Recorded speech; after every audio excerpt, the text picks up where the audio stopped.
In this video, you're going to learn 10 essential tips that every adult visiting Walt Disney World in Florida really needs to know in order to have a fantastic trip and get the most of everything that Walt Disney World has to offer. Hi, I'm Gary Bembridge of Tips for Travelers. Walt Disney World Resort has a lot to offer. There's so much to do. So let me talk a little bit about what's available. So first of all, you've got Magic Kingdom. Magic Kingdom opened in 1971. It's the classic park. Its icon is a Cinderella castle. In my view, it's a little bit dated now. It's very much for smaller kids, and probably it's the least adult of all of the parks. However, it is the classic, is the real icon of Disney World, so you might decide that this is a park you want to go to. The second park is EPCOT. That opened in 1982, and basically what EPCOT does, EPCOT celebrates human achievement, both in terms of technology and culture. And this is a really good park for adults because it has a whole mixture of some really great rides, and it also has the World Showcase, which showcases a whole range of different countries, their food, their culture, and their drinks. The third park is Disney Hollywood Studios. That opened in 1989. It's now very much focused on Star Wars, Toy Story, but lots of other links to various television shows and movies. And the fourth park is Disney Animal Kingdom. Disney Animal Kingdom opened in 1998. As its name suggests, it really focuses on animals, animal conservation. It's kind of like a mixture between a zoo, a safari park, and a theme park. Disney also has two water parks, Typhoon Lagoon and Blizzard Beach. Then there's Disney Springs, which is a big entertainment, dining, and shopping complex. Now, if you were to spend time at all of those, you would easily spend a day at each. So you could easily spend a whole week just going to the Disney parks, not seeing anything else in Orlando. So if you don't have to travel with young kids, so you're not linked to school holidays, when is the best time to go? Always focus on going on weekdays. Avoid the weekends because they become very popular for weekend trippers or even locals. And avoid any week that has either a public holiday or has school holidays, and particularly focus on, of course, the United States. But bear in mind, a lot of people come from around the world. So when are the best times to go as an adult? Mid-January to mid-February. March is pretty good, but watch out once you head into April because you have spring break, you have Easter break. May and June are pretty good times. October, November, and early December are also pretty good times. Going to Disney is not an inexpensive activity.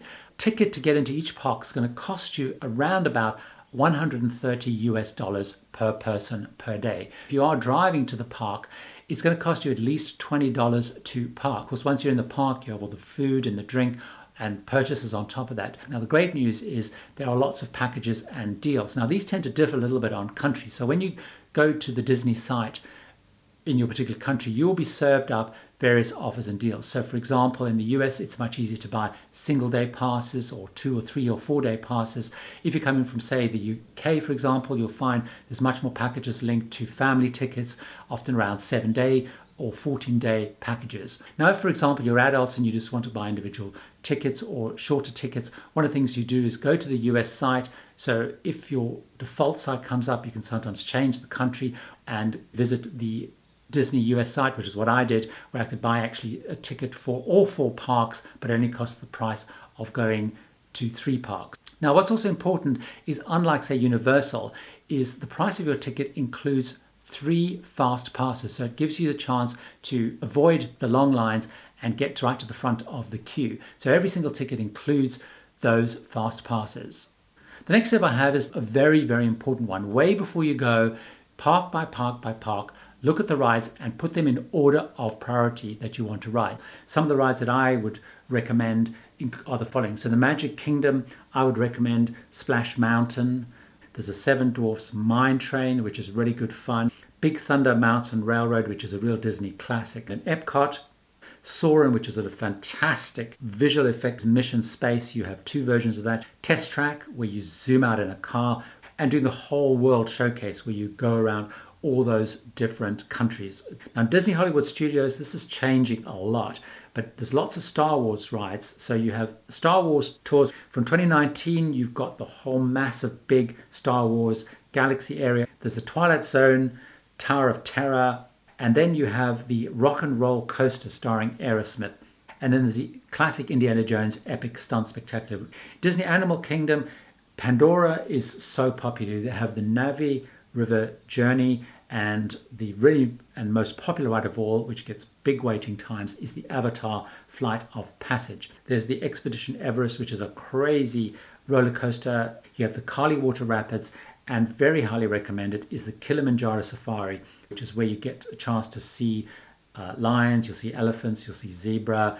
Now, it's very important that you decide for each park which ride you want to do and the order that you do them, to make sure that you focus on doing those rides you really want to do and you do not leave the park disappointed. So that leads on to my next tip. How do you get the most of your day in each of the parks, and how do you make sure that you get to ride those rides that you absolutely want to do? It does take some planning, and here's what you do. When you decide which park to go to on which day that you're there, take a look at the opening hours. Now, any day that has the early opening, the magic hours, or the late closing, I would actually recommend you avoid going to the park on those days, because everyone that's staying at Disney properties heads there on that day, and those parks are manically busy. Stay away, because you will find the parks are just crazy busy and it's really, really hard to get on the rides on those days. So pick your days very carefully about which days you go. If you're staying in a Disney property 2 months before you go, but if you're not staying in a Disney property 1 month before you go, you need to make sure that you've bought your park tickets. Because if you're staying on a Disney property 2 months before, 60 days before, you can access the FastPass system. If you're not staying in a Disney property, it's 30 days before. Now, everyone that has a Disney park ticket can choose 3 fast passes in advance. Once they've used all 3 on the day, they can start selecting more of them. But you want to get in as early as possible and start signing up for fast passes. Now, those popular rides that I've spoken about, they will be chosen very, very quickly. If you don't have a fast pass, you're going to have to join the queue. And sometimes the queue at busy times can be 2 hours long for some of the really popular rides. Get into the fast pass system as soon as you possibly can with that list of rides, and basically make sure you lock down fast pass for those rides. So having done all that before you head to Walt Disney World, how do you make the most of your day actually in each park? First of all, make sure you have the app on your phone, make sure you have your smartphone with you, but make sure that you get to the parks early. So before what's known as rope drop. You need to be there way before 9 a.m. in the morning. As you head into the park, make sure you grab the map, and also there's a leaflet which will have that particular day's times for things like the parade, shows, anything that are closed or changes. So you know exactly what's happening that day, so you might have to adjust your plans. When the rope drop happens, then make your way as fast as possible to the number 1 ride on your list, because you'll be there right at the very beginning. You should get on that ride at least once, make a beeline for the second ride and the third ride. So hopefully by 10 o'clock or 10:30, you've done the 3 big rides that you want to do.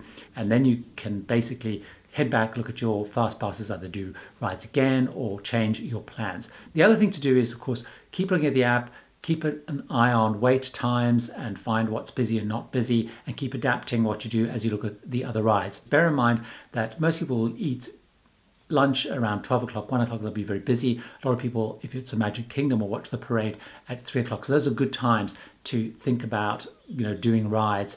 What I also recommend you do in terms of dining is, a lot of people like to book the sit-down restaurants for the whole experience. I actually recommend you don't do that and go for the easy dining option, partly because it's quicker, but also the great thing about that is on the app, you can order the food in advance. So you can decide what food you want, and when you're either at the restaurant or you're ready to eat, there's a little button you push on the app which says, like, I'm ready for my food right now. They then prepare it and bring it out, so you can wait minutes before the food comes out. It means you don't have to line up with everybody to place your order. It's just much more efficient.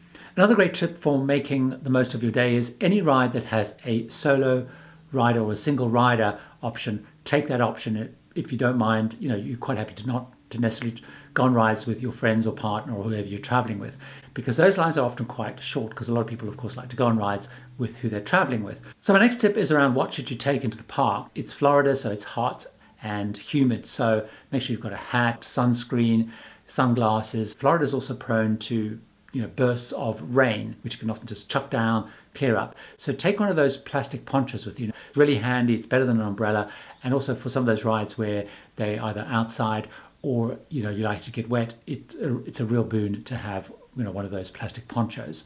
Take a water bottle with you, and you can keep filling it up and stay hydrated. Of course, make sure that if you're staying in Disney property, you've got your Magic Band on, or you've got cash and credit cards to buy things for lunch or buy merchandise. Because you're going to be relying on your smartphone so much to manage the day, make sure that you've either got an extra charger for your smartphone, or also make sure that you've brought along chargers. So if you do have to plug it in anywhere, you can plug it in. There's lots of places you can charge phones, or if you're struggling, go to guest services and they can normally help you charge phones. The next step I have is decide whether you're going to stay on a Disney property or not. So what are the benefits of staying on a Disney property? Well, one of them is that you get access to the Fast Pass way in advance. You get transfers from the airport, you get extended park hours, you get free transport to and from the park. Also, if you buy anything in the park, that can be shipped direct to your hotel. So the downsides are, if you're traveling as an adult, it can be a more expensive option because, of course, the rooms are designed to really host families. And also, of course, you're more likely to have lots of kids. So if you're actually looking for an adult break, why not consider actually staying off property? So, for example, on International Drive, look for hotels which are perhaps more business focused or conference focused. You can often get rooms much cheaper, but a lot of the hotels, even those conference hotels, will include free transport to all of the parks. So I would, as an adult visiting Disney, unless you want to go for the whole Disney experience, consider staying off property. Now, my ninth tip is, how do you get help on the go? So the actual app has lots of help in. There is a manned Twitter account, which is DW Today, which is there to help support everybody when the park's open. So if you've got any questions, queries, or problems, use Twitter. They reply really quickly and provide great support. To have a successful trip to Walt Disney World in Florida, you need to be prepared. It takes a lot of planning. Before you go, you need to know exactly which parks you're going to. You need to know which days to go. You need to know which rides you want to do. You need to make sure you've got your Fast Pass done as soon as you possibly can. On the day, you need to make sure you've got a plan of action to make sure you're going to do the things that you want to do. So planning and preparation is incredibly important. So don't underestimate it. Spend as much time as you possibly can researching and planning. If you just pitch up on the day at some sort of park and hope to see stuff, you're probably going to be disappointed. So planning and preparation is absolutely key. Walt Disney World in Florida, there is so much to do. There are those 4 parks. There's the Disney Springs. There's 2 water parks. Enormous amount to do. A lot for adults to do if you are focused and plan exactly what you want to do. Hopefully this video has helped you do that. And if it did and you found it helpful, I'd love it if you gave it a like, thumbs up. But very importantly, please subscribe to Tips for Travelers and get much more travel inspiration, advice, and tips.